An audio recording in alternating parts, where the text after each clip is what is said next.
Champions trophy రెండో semi-final మ్యాచ్లో New Zealand సత్తా చాటింది. సౌత్ ఆఫ్రికాపై 50 పరుగుల తేడాతో ఘన విజయం సాధించింది. మొదట బ్యాటింగ్ చేసిన న్యూజిలాండ్ జట్టు నిర్ణీత 50 ఓవర్లలో 6 వికెట్లు కోల్పోయి 362 పరుగుల భారీ స్కోర్ చేస్తుంది.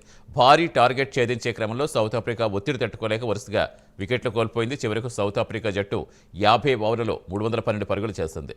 సౌత్ ఆఫ్రికా బ్యాటర్లలో టెంబా బావుమా 56 పరుగులు, రాస్సివాన్ డేర్ డస్సన్ 69 పరుగులతో రాణించారు. చివరిలో మిల్లర్ 98 పరుగులతో పోరాడినా ఫలితం లేకుండా పోయింది.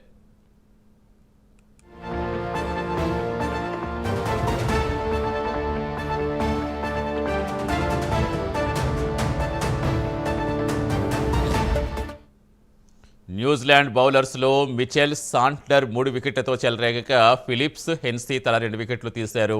కేన్ విలియమ్సన్ 102, రచిన్ రవీంద్ర 108 పరుగులతో సెంచరీలు చేయడంతో న్యూజిలాండ్ భారీ స్కోరు చేయగలిగింది.